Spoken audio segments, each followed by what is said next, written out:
ఈ కాలము రాకడ సమయం వచ్చేసరికి ఇంకా కూడుకోవడం అవసరమా అనుకోవచ్చు. ఎందుకు కూడుకోమన్నాడంటే ఒకరి మాటలు ఒకరిని ఆదరించాలి. ఎందరో ఇళ్లల్లో కృంగిపోయి ఉంటారు. సంఘములోకి రాగానే నీ మాటలు ఒక వ్యక్తిని బలపరచాలి, ధైర్యపరచాలి, ఆదరించాలి. అందుకే సంఘం, అందుకే ఈ సంఘం అంటే ఆదరణ స్థలం. కృంగిపోతున్న వారికి ఓరటి మాటలు చెప్పేదే సంఘం, బలపరిచేదే సంఘం. కాబట్టి ప్రతి ఒక్కరు కూడా సంఘముగా నువ్వు ఉంటే ఇటువంటి అనుకూలమైన మాటలు, ఓరడించే మాటలు, అనుకూలమైన మాటలు, ఆదరించే మాటలు, ప్రోత్సహించే మాటలు నువ్వు పలక. యెషయా గ్రంథము 50వ అధ్యాయము 4వ వచనం ఒకసారి చూడండి.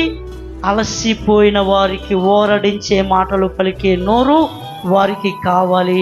ఈ మాటలు మాట్లాడకపోతే లోకం కృంగిపోతుంది. దేవుని బిడ్డలారా, ప్రతి ఒక్కరి లైఫ్లో ఒక వేదనకరమైన సమయం ఒకటి ఉంటుంది. ఆ సమయంలో మన కృంగుదల నరుడికి కూడా తెలియదు.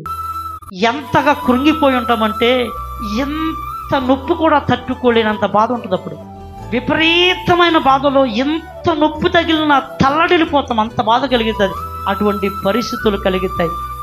అటువంటి పరిస్థితుల్లో ఉన్నవారికి నువ్వు ఆదరించి, దేవుడున్నాడు, దైవ కార్యాలు జరిగిస్తాడు, ఆయన సంకల్పం గొప్పది, ఆయన ఉద్దేశంలో రాబోయే కాలంలో నీకు సమాధానం కలుగుతుంది అని మాట్లాడకపోతే ఆ వ్యక్తి ఇంకా దుఃఖంలోకి వెళ్ళిపోతాడట. దేవుని బిడ్డలారా, అందుకే ఈ లోకంలో దేవుని బిడ్డలారా కృంగిపోతున్న వారి మధ్య నిన్ను నన్ను పెట్టాడు.